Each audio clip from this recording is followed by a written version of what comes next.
This year, 17-year-old Kyosuke was promoted from Tier 2 in Spirit's Academy to the Super Team of Falcons.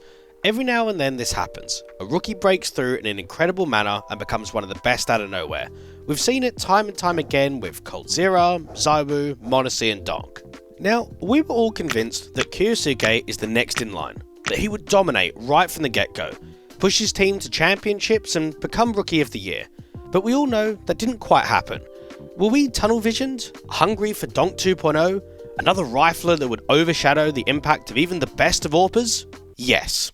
Considering how surprised the community is with FURIA's recent dominance, it's obvious that we disregarded a hidden gem. Molodoy was overlooked, neglected in the same conversation. He was even mocked for joining FURIA. The organisation became laughingstock, but his individual performance and achievements have silenced all. This young novice has completely surpassed Kyosuke and is looking to create his own story and put Kazakhstan back on the map. But how did this all happen? And why did no one see it coming? Molodoy made his HLTV debut on the 12th of May 2024, playing in the local scene with the All Inners organisation. He was given a taste of competing on LAN, playing at 3 small events in Kazakhstan and Uzbekistan. Even at this level, he showed enough for interest to circulate, and by September he was signed to his first professional team, DMS, replacing their AWPer in height. But the truth is, DMS was very average. They won just 22 out of 53 matches on HLTV and weren't considered a threat in Tier 2 at all. For any AWPer, a first signing is a crossroads. If you can't even be able to improve a shitty Tier 3 team, it's over. You won't get signed again. But for the Kazakhstani, he struck while the iron was hot. He was farming, dragging the squad through mud to get at least some placements on HLTV. But due to the lineup's inexperience, they still didn't manage to win anything. However, it looked like their luck was going to turn around moving into 2025, as the team was signed by another CIS org, Amcal. Definitely an upgrade, but still, they had a problem. The squad's VRS was bad, and I mean really low, so they weren't getting the invites to proper Tier 2 events. Now, I've got to confess here, at the time, I didn't even rate Molodoy highly. Yeah, his stats are insane, and the eye test in server looked decent, but come on. He was playing mainly dogs on HLTV, and the occasional somewhat decent mid-pack Tier 2 team, but he wasn't competing versus title contenders in the den. He was playing in qualifiers, for goodness sake. Now, at this level, we like to judge players based off longevity, proving that they can hang at the top of Tier 2 online and maybe show promise at small, even local LAN events, until we can start the conversation of jumping up the division to Tier 1. This, however, was about to become a very different story, as on the 11th of April 2025, FURIA shocked the world. A full Brazilian roster and organisation had benched a veteran rifler in cello, and this young rookie AWPer was taking his place. Moose was speechless, for a multitude of reasons. Firstly, for just the second time in their near 8-year history, they had signed a non-Brazilian player. What would the language barrier be like for him, and for his new teammates? Secondly, Fulham was the squad's in-game leader in AWPer, meaning that the 2-time major winner would give up his big green duties and transition into a rifler. Thirdly, how would the young rookie handle the pressure? He hadn't even played 150 maps on HLTV, and now he's going to be playing at Tier 1 level and on LAN all the time. But was there more to this story? More of an understanding to what was lying on the surface? Molodoy was a spoken about prospect. Many organisations wanted to get their hands on him, and it was the Brazilians that committed with pen to paper. But FURIA was struggling. Why did he join them, considering he probably had other offers? Seems like a questionable decision from both sides, right? Now, there's 2 clear perspectives to look at in this signing. The first is to begin with the organisation. The Brazilians had qualified to both majors in 2024, but couldn't advance to the playoffs. They didn't even reach a single LAN Grand Final in that entire year.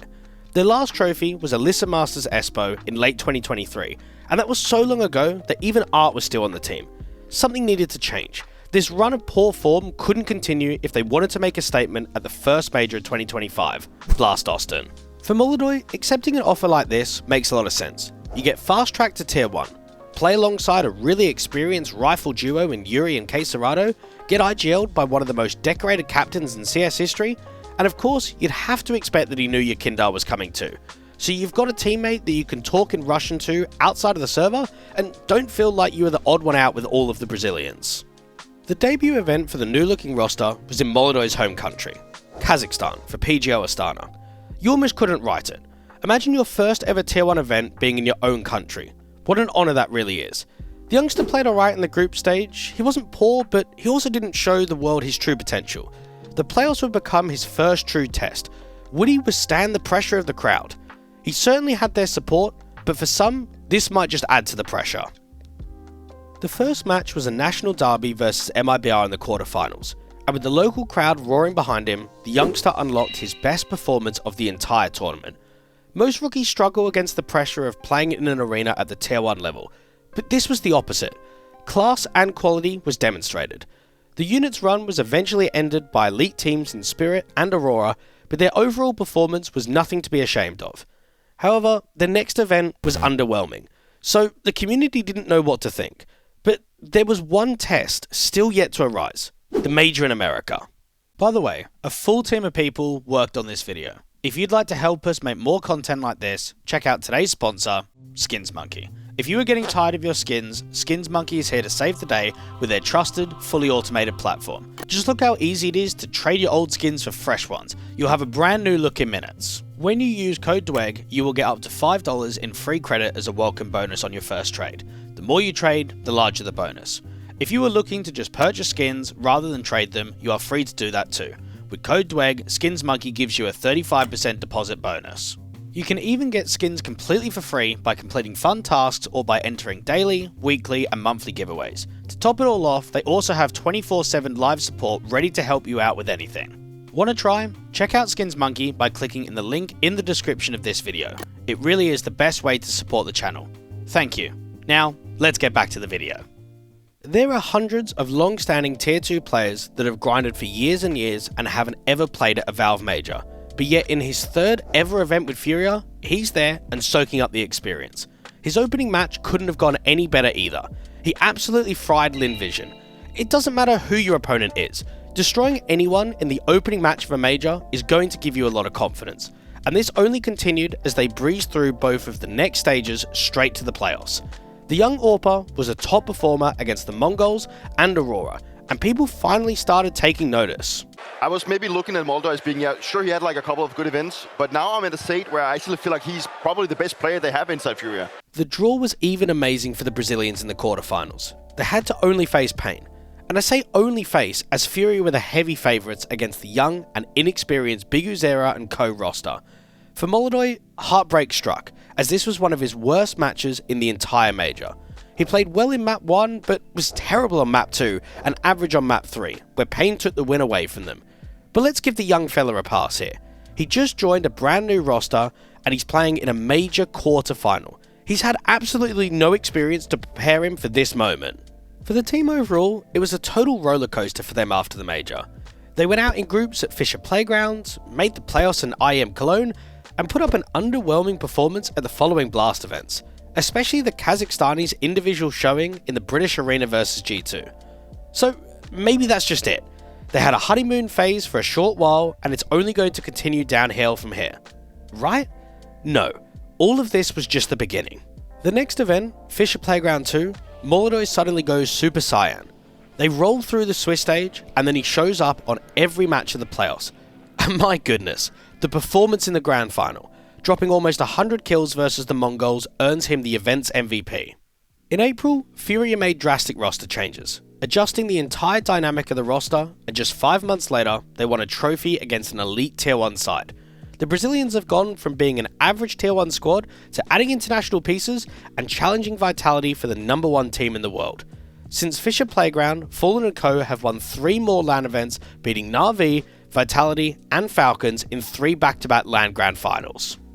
So what's made FURIA successful now when they have never tasted that elite status in their 8-year span? Well, straight away, you'd have to start with the discussion surrounding Brazilian Orpas. Outside of Kogu in 1.6 and Fallen on LG and SK, the local scene has never flourished with exceptional snipers. Even in FURIA, both Art and Fallen were the IGL and Orpas at the same time. Henny was great, but he only really played during the online era. The Brazilians picked up a North American in Junior because of the lack of options elsewhere, and even Safe was given a chance but couldn't deliver as well. Today, the lineup has a primary sniper they can fully rely upon, giving Fallen full capabilities on focusing just on calling and not trying to AWP as well. Now Molodoy brings many strengths to the table, 2 of which I'd like to highlight. He brings a real X factor to FURIA. the ability to produce raw massive individual impact. In overtime versus Vitality, he's playing completely alone defending A. Not only does he need to consistently repos to not offer up an easy trade, but he needs to keep fighting for as long as possible. He's right into Robs. Molodoy, time to answer up close! Oh. Second for him. He's alone. Okay, on his own, so be it. A triple out of Molodoy prowling the streets.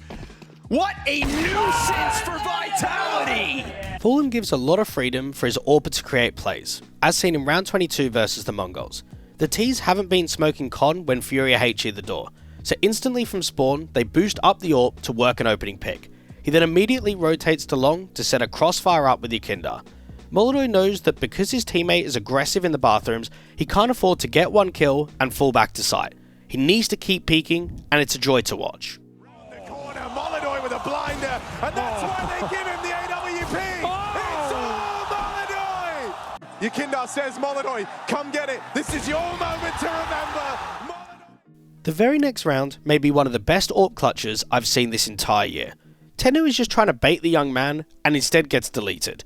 This happened. One shot, and he nails it. No way.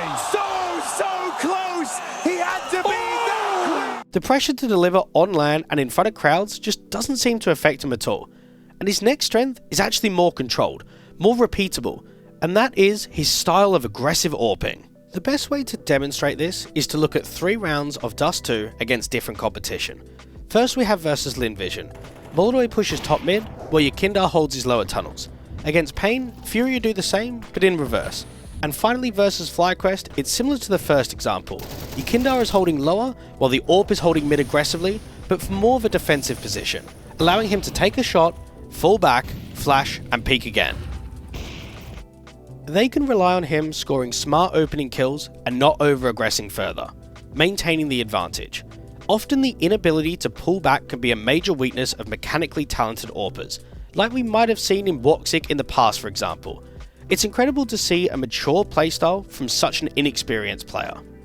With FURIA's recent success, a lot of their long-term fans are probably reminded of their rise and dominance locally during the online era. You might even say that that was their most promising period. Why was that? Well, it's simple. The roles made sense. R had given the AWP over to Henny and became this insanely aggressive rifler on T side, just full holding W. The problem was, when Henny left the team, R had to pick up the AWP again, and that role of being the aggro entry fragger disappeared from their playbook. Fast forward a few more years and they have finally found a skilled, aggressive rifler once again, Ykinda. Yes, I'm sure you can all recall how he played under Jame on VP. He's one of the most aggressive riflers in CS history. And yes, while he's definitely more of a refined player in the modern era, he's still an aggressive space taker, something that Brazilians have been missing. When you actually compare his opening stats to Cello, FURIA's previous aggressive rifler, we can see that attempt-wise, their stats are very similar, but Ykinda just succeeds significantly more, and that is the difference sometimes. Some players can work their magic in situations where others just simply can't. Lastly, FURIA have a more strategic IGL in Fallen than what they ever had with Art. And even though he's only had short stints communicating in English on both MIBR with Stewie2K and Tarek, and of course on Liquid, he had something that many Brazilian captains didn't have, and that was experience working with international players outside of the local scene. However, even during their explosive rise, not everything is sunshine and rainbows. After smashing everyone in Stage 3 at the Starlight Budapest Major, not only were they massive favourites versus Na'Vi in the quarterfinals, but many expected this to be their major to win. Instead, they were a shell of themselves. The match shouldn't have even gone to a third map after being down 3-10 on Inferno. The entire squad was outclassed. I was watching this game live in the arena, and it was clear. Not only were FURIA not ready, but Molodoy didn't show up at all. Was it the pressure of the crowd, the expectation being too much to handle? Whatever it was, it's now up to FURIA to come into 2026 swinging, proving that they are and can continue to be the #1 team in the world. I hope you enjoyed this video. If you did, I'd really appreciate it if you'd like and subscribe. Thanks everyone.